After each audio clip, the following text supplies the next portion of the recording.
अच्छा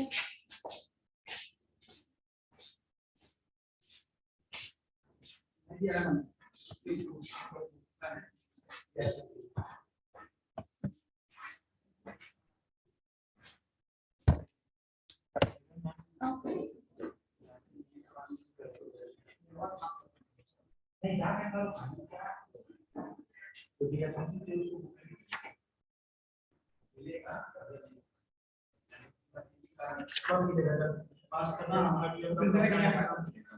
अपने को समय पैसा ही करती है दीजिएगा।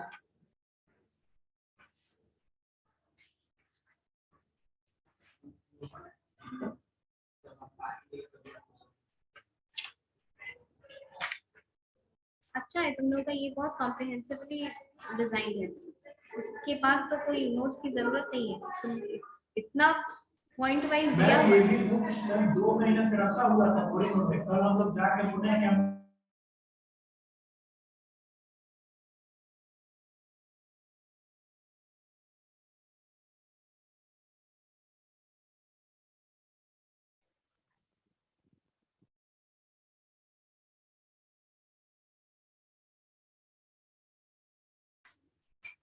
Good afternoon, everyone.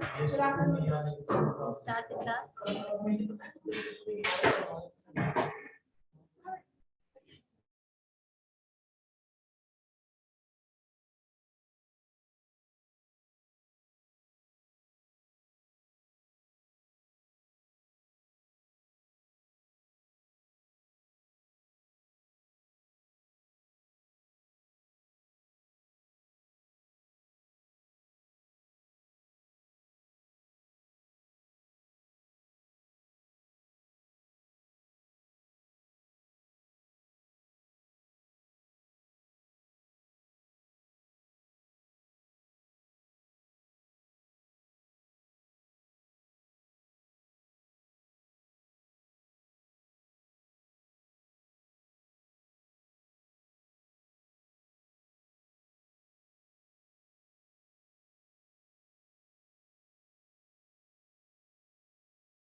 अगर सस्पेंड हो गया तो अलग से व्हाट्सएप वीडियो कॉल करके बैठो। मतलब मेरा स्पीड कार्ड आंसर वाली बहुत सबका है हम लोग का सेकंड ईयर का दैट यहाँ खाली हो रहा है हो रहा है इसलिए हम लोग को पूछ रहे हैं इसलिए बुक में मीडिया से सुना ना। तो डीएससी का स्टूडेंट का क्या रिजल्ट नहीं आया यूनिवर्सिटी करती है और मैं कॉलेज में कोर्स किया था यार।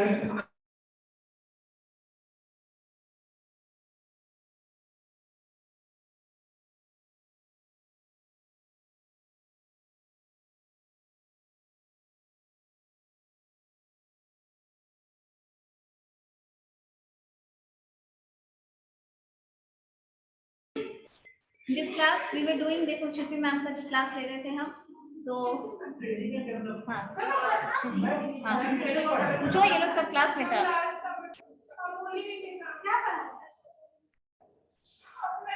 ये अंडरस्टूड सी बात है मुस्कान, तुमको हम बता चुके हैं पहले इस क्लास को कि 3 दिन मेरा सब्स्टिट्यूशन क्लास रहेगा। शिल्पी मैम की क्लास बताए थे कि नहीं?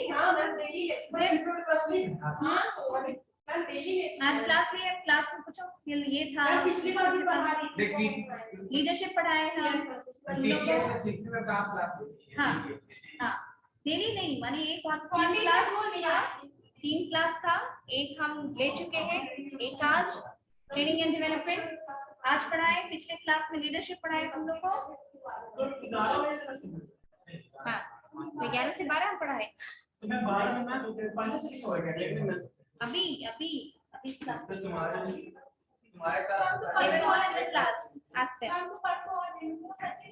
अच्छा ठीक है।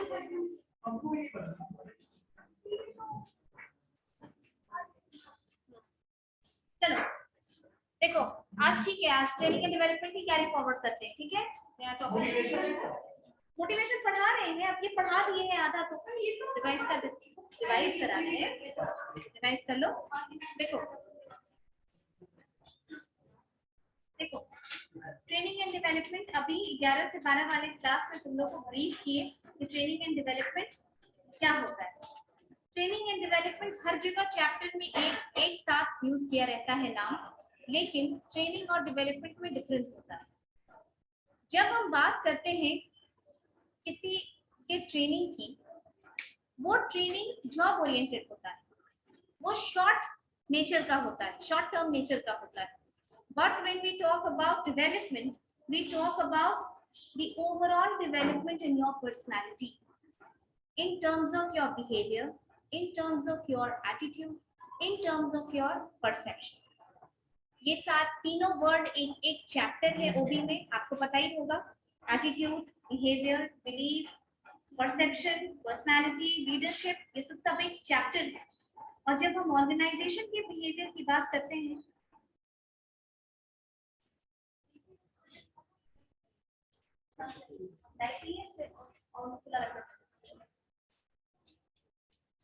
जब भी हम ऑर्गेनाइजेशन के टर्म्स में बात करते हैं तो बिहेवियर बहुत इंपॉर्टेंट हो जाता है। ट्रेनिंग और डेवलपमेंट में एक और बेसिक डिफरेंस ये है, जब हम ट्रेन करते हैं तो ट्रेनिंग किसी के लिए भी हो सकती है। जैसे नीचे लेवल के जो एम्प्लॉय होते हैं, वर्कर होते हैं, क्लर्क होते हैं, ऑपरेटर्स होते हैं, इनको भी ट्रेन किया जाता है कि नहीं? लेकिन डेवलपमेंट का प्रोग्राम इनके लिए नहीं चलाया जाता है, इसलिए क्योंकि development needs more insight into behaviour. तभी हम उस दिन जब लीडरशिप पढ़ा रहे थे तुमको, तो तुम लोगों से ये पूछे कि किस टाइप का लीडरशिप, अगर इंटरव्यू में तुमसे पूछा जाए या फॉर दैट मैटर अगर एग्जाम में भी ये क्वेश्चन आ जाए कि what kind of leadership do you prefer, कभी डायरेक्ट ये मत लिखना कि I prefer democratic kind of leadership. तीनों होगा depending upon situation, depending upon the masses you are leading. Worker class के लोगों को उनके साथ डेमोक्रेटिक अप्रोच अगर फॉलो करोगे, क्या तुम उनसे काम ले सकते हो? नहीं ले पाओगे, वो करना ही नहीं चाहेंगे उनको, क्योंकि समझ ही नहीं आता है वो ऑर्गेनाइजेशन, गोल्स, विजन, ये सब क्या काम करेंगे, उनको ये सब चीज समझ में नहीं आती है। प्लस उनमें उस क्लास में ये टेंडेंसी होता है कि they just want to shy away from their responsibility, they don't want to take up responsibility, they are mostly concerned about their wages.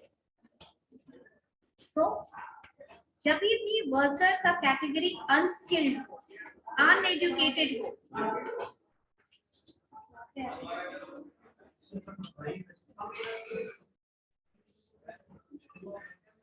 Unskilled हो, अनएजुकेटेड हो, वहां पर आपको थोड़ा बहुत ऑटोक्रेटिक लीडरशिप फॉलो करना ही होगा, ठीक है। डेमोक्रेटिक लीडरशिप किसके साथ फॉलो किया जाता है? जो लोग जो थोड़े से मोटिवेट, जो थोड़े से लर्नेड हो, स्किल्ड हो। जैसे हम तुमको अगर ये बोलेंगे कि मुस्कान, जैसे तुमको अगर ये बोला जाएगा कि Muskaan, this is the responsibility, we are working towards this goal, so this is your part, this is your responsibility, तुमको समझ में आएगा because you are educated people, you understand things. और लेजर फेरी किसके साथ यूज किया जाता है? हाईली स्किल्ड लोगों के साथ। जैसे कि हम लास्ट टाइम एग्जांपल देंगे, ऐसे ही सोचो, मान लो कि जैसे कि ये गंगा पुल बन रहा था, ये गंगा पुल एशिया में दिखता है महात्मा गांधी सेतु पुल, अब गांधी सेतु। अब तुम सोचो कि ये पुल बनते समय ऐसे ही तो नहीं बन गया इतना लंबा पुल, बहुत सारे आर्किटेक्ट लगे होंगे इसका डिजाइन करने में। ये डिजाइन ऐसे थोड़ी कर दिया जाता है, कहीं गंगा का लेंथ ज्यादा है, कहीं कम है, कहीं बालू का क्वालिटी अलग है, वैसे पुल बना है। तो there was a bunch of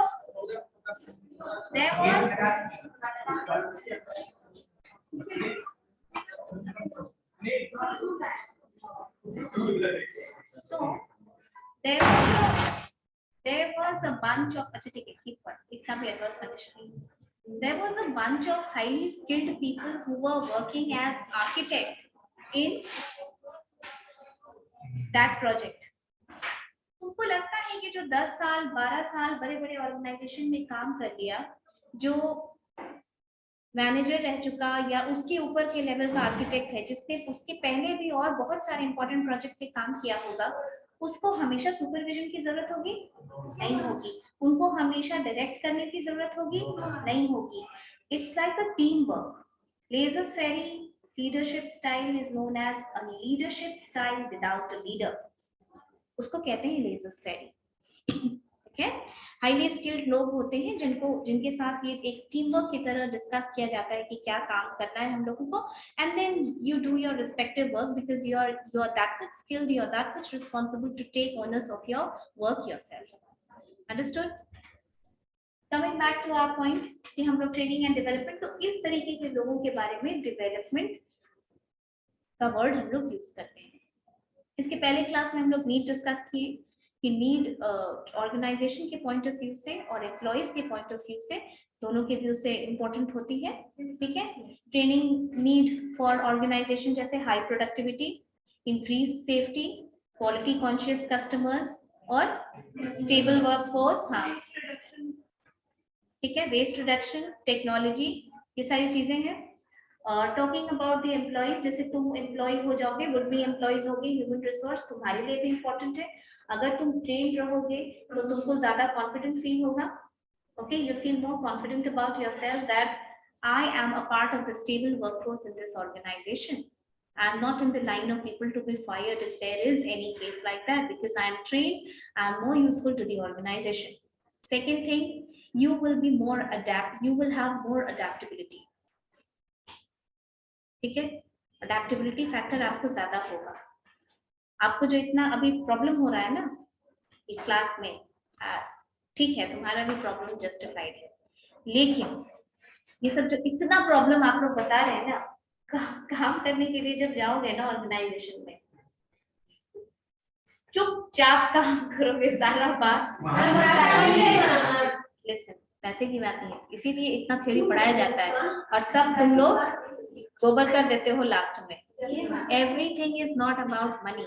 अगर मनी, हर्ज़बर्ग का 2 फैक्टर थ्योरी पढ़े हो ना मोटिवेशन में, उसमें क्या होता है, is money the only motivator? वहां पे प्रॉब्लम समटाइम्स आता है, मतलब हमेशा ऐसा कहीं नहीं होगा मैम। अच्छा चलो, ग्रेजुएशन पढ़ ही रहा है, कुछ दिन में आ जाओगे।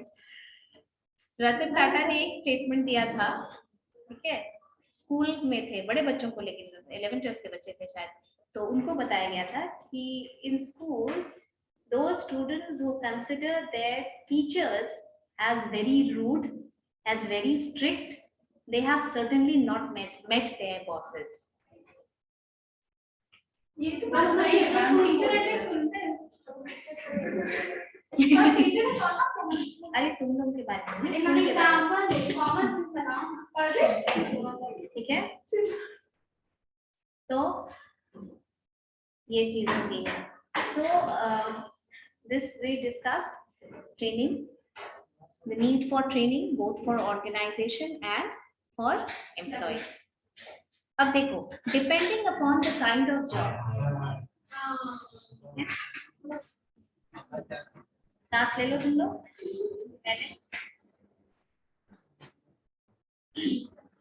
depending upon the kind of work, ठीक है,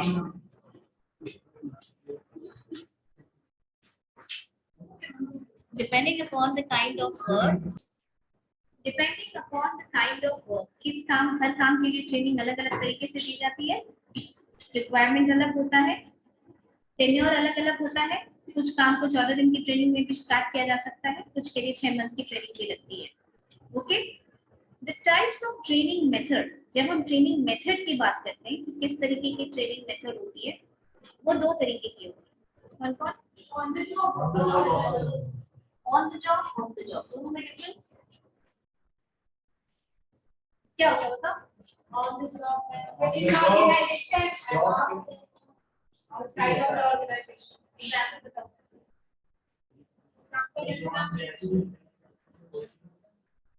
इसका एग्जांपल नहीं, इसका मेथड्स का टाइप है, ऑन द जॉब का एग्जांपल बताओ। Bank view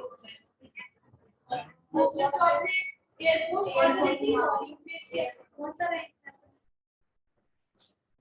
on the job और of the job training method में डिफरेंस ये होता है कि ऑन द जॉब OJT मतलब जो भी नौकरी काम करते वक्त तुम जो ट्रेनिंग ले रहे हो, काम भी कर रहे हो ऑर्गेनाइजेशन में और साथ साथ ट्रेनिंग भी हो रही है तुम्हारी, that is known as on the job training method, and this is known as off the job मतलब वर्क प्लेस के बाहर, that is known as off the job training method. जैसे इसका सबसे अच्छा एग्जांपल, आप आईएएस ट्रेनिंग सेंटर जो है मसूरी में, उत्तराखंड में, दबासना है ना, यूपीएससी से क्वालिफाइड कैंडिडेट्स वो वहां जाते हैं ऑफ द जॉब में। उसके बाद जब उनका 1 साल का ट्रेनिंग खत्म हो जाता है ऑफ द जॉब में, उसके बाद उनको जब अपने कार्डर में भेजा जाता है तब वो बनता है on the job, depending upon the nature of work. बहुतों का सिर्फ ऑन द जॉब होता है, बहुतों का सिर्फ on the job of the job होता है, बहुतों का दोनों।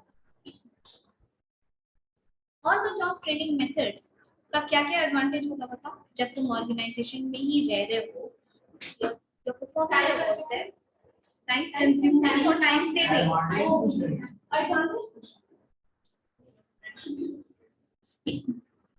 जब तुम ऑर्गेनाइजेशन में काम कर रहे हो, what is the on the job? Real life exposure, actual environment में तुम काम कर रहे हो। जैसे कि अभी तुमको बिना लैपटॉप के कंप्यूटर प्रोग्रामिंग समझाया जाए तो ये थोड़ा मुश्किल होगा समझना, है ना? तो कुछ चीजें, तो इसका एडवांटेज हो जाएगा कि एक तो टाइम सेविंग है, क्या you are psychologically and physically both ways present, so there is a better interaction with the kind of job you are carrying out, right? Then it is time saving also, आप काम भी कर रहे हैं और सीख भी रहे हैं। Yes, it is less expensive. Why? Why is it less expensive? बाहर अलग से ले जाना नहीं पड़ रहा, वहाँ का एक्सपेंस अलग से एक्सपर्ट्स नहीं होते हैं, ट्रेनर होता है जो ट्रेन करते हैं। Okay, and चलो disadvantage, पर ट्रेनर नहीं होता है और समटाइम्स कुछ मशीन्स, कुछ चीजें ऐसी होती हैं जिसका डायरेक्ट आपको एक्सपोजर नहीं दिया जा सकता है जब तक आप उसमें ट्रेन नहीं हो सकते। अब तुम सोचो, खुद ही सोच के देखो। हाँ? नहीं, डिपेंड करता है कि किस इंडिया ट्रेनर से प्रोडक्शन पे ध्यान देगा, एम्प्लॉइज की अच्छे से ट्रेनिंग नहीं कराएगा।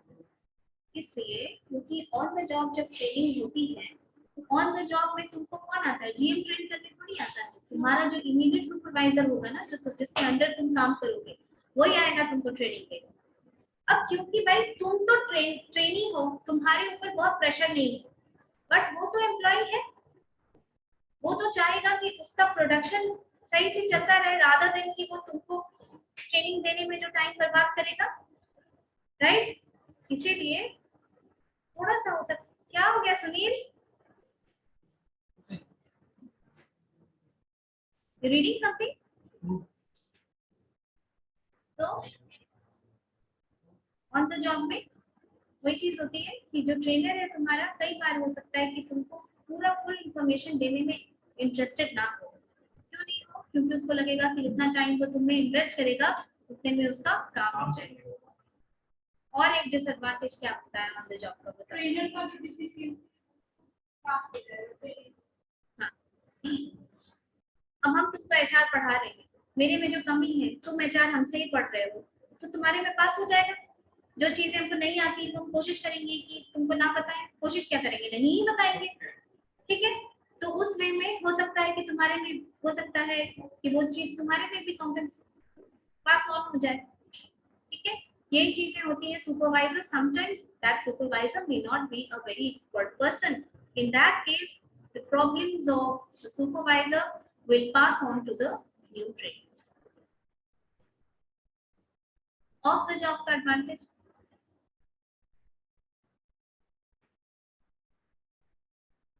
स्पॉट ट्रेनिंग और ट्रेनिंग फोकस्ड और कंसंट्रेटेड ट्रेनिंग वर्क प्रेशर नहीं है एक ही टाइम पे बहुत सारे और जल्दी बोर होगी। प्रैक्टिकल नॉलेज मिलने से पहले रियल टाइम में जो है काम करने से पहले उनको आइडिया हो जाता है कि उसको कैसे काम करना है। मान लो, अब देखो, चलो हम लोग वही एग्जाम्पल लेते हैं। यूपीएससी कौन कौन दे सकता है? कोई भी बीए पास आदमी, कोई भी बीए पास, हिस्ट्री से पढ़े हो यूपीएससी दे लो, हिस्ट्री पढ़े हो, सोशियोलॉजी पढ़े हो, पॉलिटिकल साइंस पढ़े हो, तुम तो एलिजिबल हो। मैथ ऑब्वियसली आता है, ग्रेजुएशन हिस्ट्री से ही करना है। नहीं, कुछ भी, any random subject, Anyone who is a graduate, anyone who is a graduate with a fair degree is eligible to appear. अब सोच लो, हिस्ट्री से किए, ठीक, तुम लोगों का तो अपना ही कहानी इतना रहता है ना, हर 2 मिनट पे एक न्यूज स्टोरी आ जाता है, फिर कुछ खत्म होगा, उसके बाद फिर कॉन्सेंट्रेट करो। बीए पास किए तुम हिस्ट्री से, ठीक, पढ़े तुम औरंगजेब उसमें, और तुम्हारा सिलेक्शन हो गया और तुम बन गए आईआरएस, रेवेन्यू सर्विसेज। अब वहां तुमको पढ़ाएगा अकाउंटिंग, जो तुम जिंदगी में कभी सुने नहीं, कभी किए। अब तुम ढूंढोगे वहां औरंगजेब कहाँ गया। ठीक है, यही होता है। तुम बन गए हिस्ट्री से पढ़ के, तुम बन गए आईपीएस ऑफिसर। अब तुम आईपीएस ऑफिसर बन गए और तुमको पढ़ा रहा है सीआरपीसी और आईपीसी, ये एफआईआर कैसे किया जाता है, ये कैसे होता है, वो कैसे होता है। तो तुम बिना ऑफ द जॉब ट्रेनिंग के कर सकोगे? यू नीड टू, वो तो फिर भी, हाँ बिल्कुल वो भी है। तो तुमको ये जो थियोरेटिकल नॉलेज दिया जाता है ऑफ द जॉब ट्रेनिंग में, ये बहुत इंपॉर्टेंट होता है। ये लर्निंग इंपॉर्टेंट है कुछ जॉब्स के। वहाँ पे सारा थ्योरी पढ़ाया जाता है, सारा कैलकुलेशन वहाँ जो पढ़ाते हैं रेवेन्यू सर्विसेज को, वो इंडिया के बहुत बेहतर सीएस होते हैं, चार्टर्ड अकाउंटेंट, वो लोग पढ़ाते हैं वहाँ ट्रेनीज को। और जब ये लोग ऑफिसर्स बन के जाते हैं तो वैसे वैसे सीए को ये लोग डांट के बताते हैं। ठीक है, क्योंकि रेवेन्यू में सबसे ऊंचा पोस्ट वही होता है। तो ऑफ द जॉब ट्रेनिंग में क्या होता है, लर्निंग पे फोकस होता है। आपको बहुत सारी थियोरेटिकल चीजें होती हैं जो जॉब करने के लिए इंपॉर्टेंट है तुम्हारा जानना, दैट इज वेरी इंपॉर्टेंट। समझ में आ गई बात? इसका डिसएडवांटेज, एक्सपेंसिव,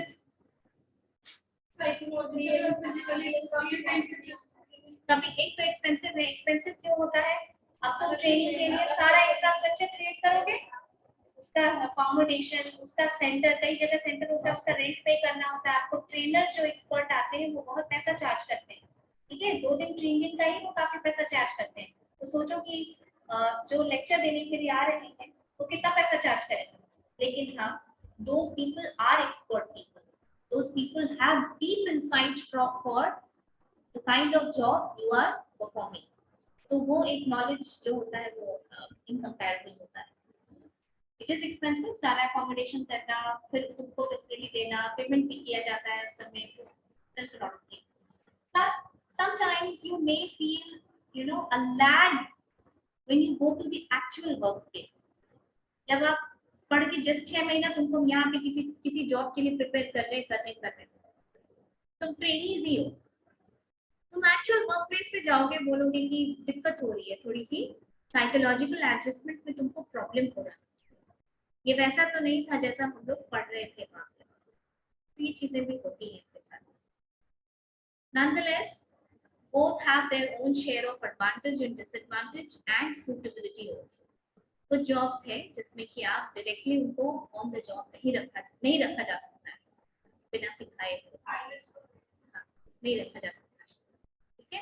प्लस जो मशीन चलाते हैं, जो मशीन्स वगैरह होती है, जैसे अब तुम सोच लो कि एयरपोर्ट पे लैंडिंग मशीन है, तुम चला लोगे सीधा जॉब पे आके बिना उसके बारे में इंफॉर्मेशन दिए हुए, नहीं होता है ना। इस तरीके से बहुत सारी मशीन है, माइनिंग है, सीधा तुमको पहले दिन अंदर खान में घुसा दे बिना बताए कि वहाँ टेम्परेचर कैसा होता है, क्या सेफ्टी मेजर्स होता है, कुछ हो गया तो क्या करना है, पहले ऐसा कुछ हो चुका है। So the trainings are very scientifically designed and effectively designed to provide the maximum output out of it. इतना समझ में आया ऑन द जॉब और ऑफ द जॉब के बीच का डिफरेंस? अब बताओ कि क्या क्या टाइप होता है। Rotation, coaching, rotation, job instruction,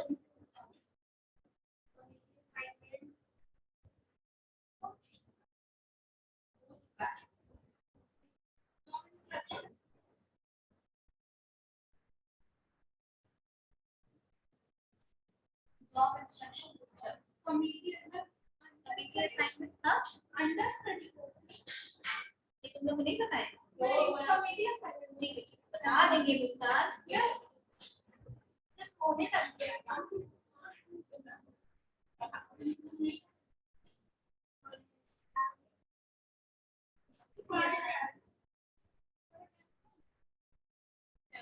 of the job पे role play, nature conference, distribute reading, conference, lecture, role play, programme instruction. कोई लिख भी रहा है क्या फ्रेश इस क्लास में? रिवीजन ही चल रहा है ना, कोई लिख रहा है, नहीं लिख रहा है तो मैसेज पार्ट में लिख देते हैं। प्रोग्राम इंस्ट्रक्शन किसी को पूछना होगा तो पूछ लेना, ठीक है। चलो डिस्कस करेंगे on the job training method. पहला मेथड है कोचिंग। कोचिंग का मतलब आप बताइए और साथ साथ फीडबैक। कोचिंग मेथड यही होता है कि जो सुपरवाइज ऑन द जॉब है, ये सब मेथड ध्यान रखिएगा। यानी हम सुपरवाइजर हैं, तुम मेरे साथ साथ काम कर रहे हो, हम तुमको बता रहे हैं कि ये काम ऐसे होता है, ये काम ऐसे होता है, उसी तरीके से आगे जॉब के बारे में, इंफॉर्मेशन के बारे में। कुछ मशीन्स अगर ऐसी लगी हैं जिसको Muskaan, you have so many problems in class, in a class of 50 minutes you have 50 problems, 1 problem पर मिनट। चलो कोचिंग में क्या होता है कि जैसे the supervisor is responsible for imparting you the skills and knowledge which is required for that job. अब coaching method को आप काउंसलिंग मेथड से कभी कंफ्यूज नहीं करेंगे। काउंसलिंग बहुत अलग चीज होती है। चाइल्ड काउंसलर का नाम सुने हो? मैरिज काउंसलर का नाम सुने हो? ठीक है, जनरली करियर काउंसलर है। काउंसल करने का मतलब होता है ना, you get into one-to-one interaction with somebody. तो बहुत जो पर्सनली अटैच्ड बातें होती है काउंसलिंग में किसी इंडिविजुअल के साथ लेके, उसको भी काउंसलिंग में डिस्कस किया जाता है। Your hopes, your fears, your emotions, your desires, your weakness, तुमको किसी चीज से डर लगता है, all those kinds of things are also counted in counseling. So that is kind of a personal interaction, थोड़ा जो पर्सनल हो जाता है वो काउंसलिंग होता है, but not coaching, this is professional. Understood? Second, job rotation. Job rotation समझने के पहले हमको बताइए, आप लोग को भी प्रिंसिपल्स ऑफ मैनेजमेंट सब में पढ़ चुके हैं। स्टैंडर्डाइजेशन ऑफ वर्क क्या होता है? चलो स्पेशलाइजेशन ऑफ वर्क बताओ।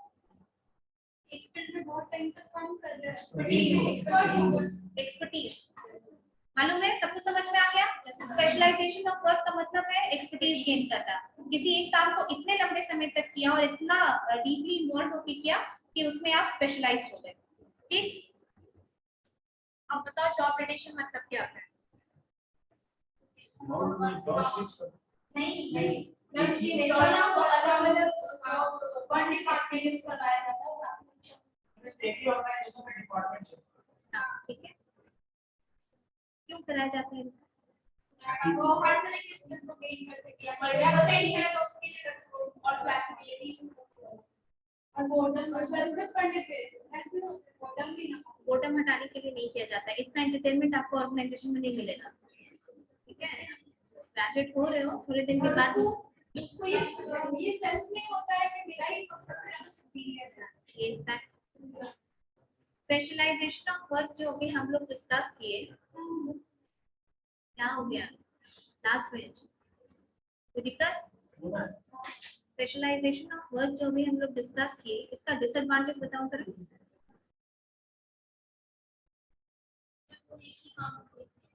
एक ही काम को कर सकता है तो उससे क्या होगा? प्राइड आ जाएगा, दूसरे का नॉलेज नहीं है तो स्किल नहीं होगा। मेरा तो जॉब से नहीं करना है, अभी ये नहीं होगा। करियर डेवलपमेंट में ये एक पॉइंट है। देखो जॉब रोटेशन क्यों कराया जाता है? जॉब रोटेशन का मतलब होता है एक ऑर्गेनाइजेशन में ही, जैसे तुम लोग जैसे जूनियर एग्जीक्यूटिव बन के गए थे, तो तुम्हारा ही अपना जो डिपार्टमेंट होता है ना बड़ी ऑर्गेनाइजेशंस में, जैसे अभी तक तो तुम लोग सुन रहे हो सिर्फ कि एचआर डिपार्टमेंट होता है एक, तो छोटा ऑर्गेनाइजेशन है वहाँ एक ही एचआर डिपार्टमेंट में सारे काम वही लोग कर लेते हैं। लेकिन जो बड़ी बड़ी ऑर्गेनाइजेशन होती है उसमें इतनी बड़ी, जैसे इन्फोसिस टाइप की जो ऑर्गेनाइजेशन है उसमें पेरोल का अलग डिपार्टमेंट है, कॉम्पेंसेशन का अलग डिपार्टमेंट है, बोनस अलग लोग देख रहा है, बेनिफिट्स अलग लोग देख रहा है, तो सैलरी देखना है, क्योंकि ये पॉसिबल नहीं होता है। नहीं भी हो सकता है, उसमें से 2-3 मर्ज भी हो सकता है। तो अब पेरोल वाला ये सोचे कि हम जिंदगी भर पेरोल ही करते रह जाएंगे, तो उस ऑर्गेनाइजेशन की सक्सेशन प्लानिंग का क्या होगा? समझ में आया? जॉब रोटेशन बहुत सारे रीजंस की वजह से किया जाता है, it is a wonderful method. Succession planning समझ गए ना, पढ़ा चुके हैं हम। सक्सेसर उत्तराधिकारी, कोई बोला था, युवराज बोला था, I remember his name also. हाँ, इसीलिए ऑर्गेनाइजेशन के अंदर अब तुम कहीं जाओगे तो तुम चाहोगे, तुम ऐसा नहीं चाहोगे ना कि उसी पोस्ट पे रह जाओ, ऐसा तो नहीं चाहोगे। तुम चाहोगे कि धीरे धीरे तुम आगे बढ़ो, लेकिन ये तुम जिस स्किल के साथ गए हो उसी स्किल से तुम जीएम थोड़ी बन जाओगे। तुमको तो बहुत मेहनत करनी पड़ेगी, बहुत नॉलेज गेन करना पड़ेगा। जो जनरल मैनेजर स्टील्स है उसको ये पता है ना कि फ्लोर पे काम कैसे होता है, या सिर्फ बड़े पोस्ट पे चला गया हो? नहीं, वो जनरल मैनेजर है, वो सबको कोऑर्डिनेट कर रहा है, यानी उसको हर डिपार्टमेंट का नॉलेज है, तभी तो वो कोऑर्डिनेशन कर पाएगा ऑर्गेनाइजेशन में। अब कॉलेज का जो हेड है वो खुद ही पढ़ा लिखा नहीं है, okay? In that case, what will happen? The total effectiveness of the organization will go down. हाँ, कई बार ऐसा होता है, ठीक है? Now,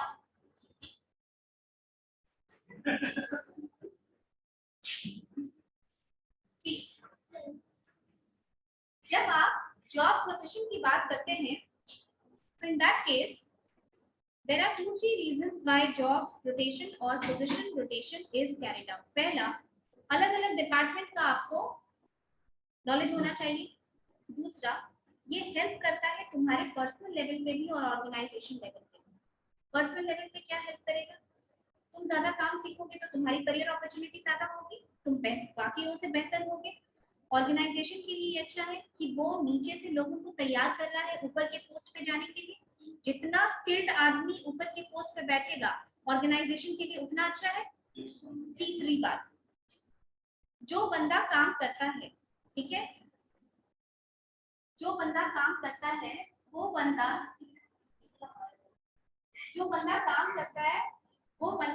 क्या सोचेगा?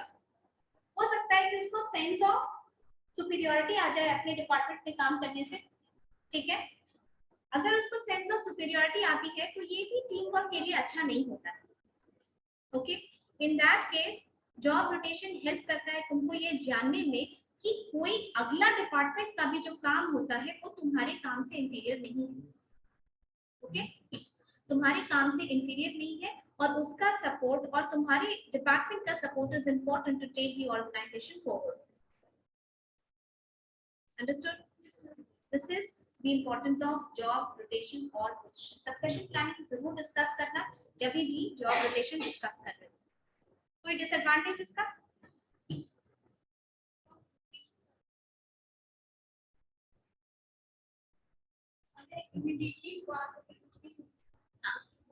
थोड़ा स्टेबिलिटी जरूरी होता है डिपार्टमेंट में।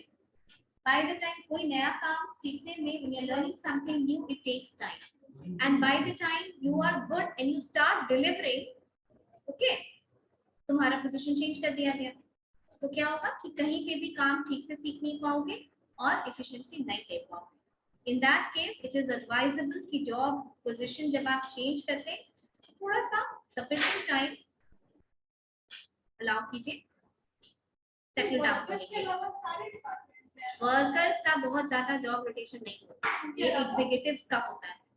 सक्सेशन प्लानिंग वर्कर करता है, फिर वर्कर जीएम बनेगा, फिर एग्जीक्यूटिव्स के लिए प्लानिंग होती है। Next, understudy. अंडरस्टडी मूवी वगैरह में देखिए वो एक लॉयर के पीछे उसका ट्रेनिंग लॉयर रहता है, काम सीखता है, या डॉक्टर के पीछे उसका जो इंटर्न रहता है, हाँ, उस टाइम का चार्टर्ड अकाउंटेंट भी होता है। अंडरस्टडी का मतलब होता है कि if I am the manager, so I have pinpointed somebody from जैसे तुम लोग मेरे नीचे काम कर रहे हो ट्रेनिंग, ठीक है। अब तुम्हारे में से किसी एक बंदे को, एक लड़का या एक लड़की को, किसी को भी हम सेलेक्ट करें कि ये मेरा अंडरस्टडी है, यानी मेरी पोजीशन को लेने के लिए हम तुमको तैयार करेंगे। तुम मेरे साथ साथ रहोगे, काम सीखोगे, किस कंडीशन में क्या डिसीजन लिया जाता है, कोई प्रॉब्लम आ जाए तो उसको कैसे एनकाउंटर किया जाता है, ठीक है। वैसे तो काम सीखोगे हम, और हम तुमको अपने साथ ही रखेंगे काम सिखाने के लिए। अब देखो इसमें बायसिंग का बहुत डर होता है। ऑब्वियस बात है, अगर सारे बच्चों में हम एक किसी को सेलेक्ट कर लें तो बाकी के मन में फ्रस्ट्रेशन होगा कि नहीं कि उसको सेलेक्ट कर लिया गया।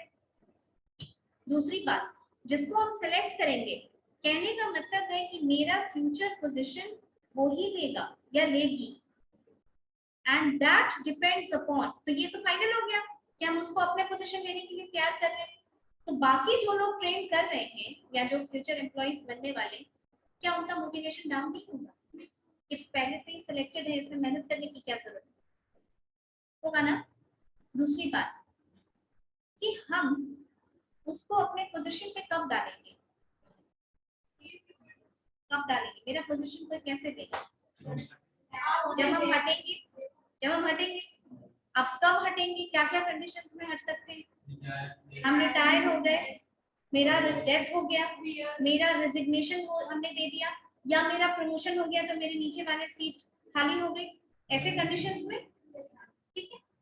तो बहुत ग्रोथ तो उसका भी नहीं होगा। अब हम कब हटेंगे, नहीं हटे तो रह जाओगे आप वहीं पे। और पर्सनल बायसिंग भी बहुत इंपॉर्टेंट है कि बाकी लोगों का मोटिवेशन ऐसे ही डाउन हो जाता है कि ऑलरेडी सिलेक्टेड है तो उसको ले लिया, फेवरेटिज्म भी होता है। अब ये बताओ हम लोग किस तरीके के लोगों के साथ ग्रुप बनाते हैं? तुम लोग भी क्लास में हो, इतने सारे बच्चे, सब पीयर हो, वो एक अलग बात है, बट फ्रेंडशिप तो किसी किसी से ही होती है।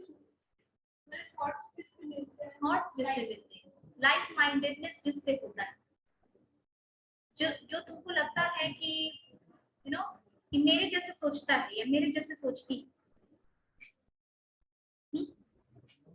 नहीं, डीप डाउन इनसाइड यही होता है, ठीक है। वो जो तुम लोग छोटा छोटा फालतू जो लड़ाई झगड़ा करते हो और उससे सोचते हो कि ये ना हमको मैच नहीं करती, एक्चुअली रीजन यही होती है, ठीक है। लाइक माइंडेडनेस होता है, तुम एक जैसा सोचते हो, तुम्हारा विचार मिलता है एक दूसरे के साथ, you are partners in crime also, yes ma'am, because of the same reason, क्योंकि लाइक माइंडेडनेस है। नहीं होगा तो वो तुम्हारा सपोर्ट थोड़ी करेगा। अंडरस्टैंडिंग सिलेक्ट करने में भी यही होता है। हमको अगर किसी को चुप स्टोरी सुनने हैं, हमको अगर किसी को सिलेक्ट करना है अंडरस्टडी, तो ऑब्वियसली हम भी उसी जूनियर को सिलेक्ट करेंगे जिसके साथ हमको लगेगा कि मेरा लाइक माइंडेडनेस है। ये भी तो एक तरीके का पर्सनल बायस हो गया ना। हो सकता है दूसरा कोई ज्यादा टैलेंटेड हो उससे, लेकिन हमने तो उसको चांस नहीं दिया, ये एक डिसएडवांटेज है।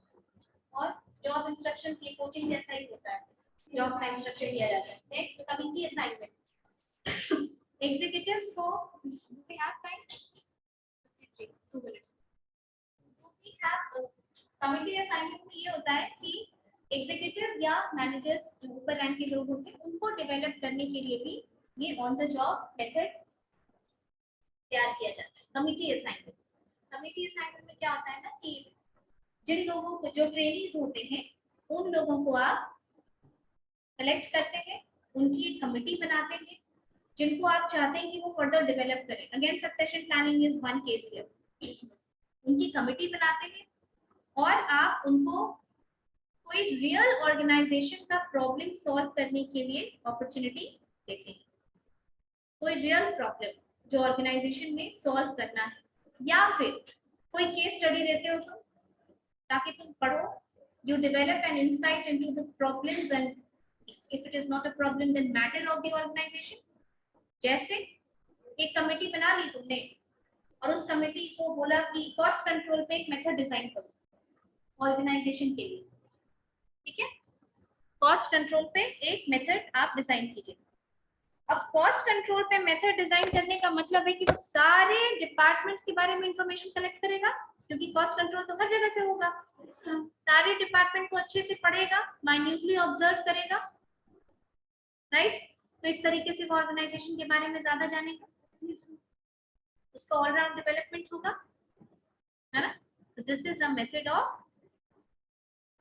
On the job training through committee assignment. चलो अभी ये स्टार्ट किया तो ऑफ द जॉब भी डिस्कस कर देंगे नेक्स्ट क्लास में, ठीक। But you have your mark, you have your mark in the next class.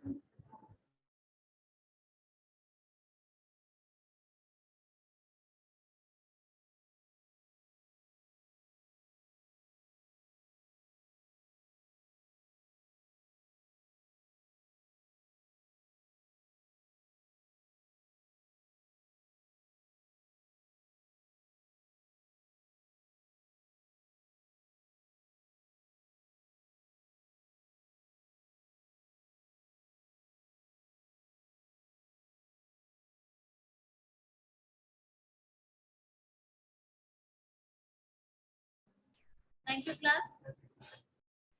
Thank you, ma'am. Just wait, let me take your attendance. 1 minute.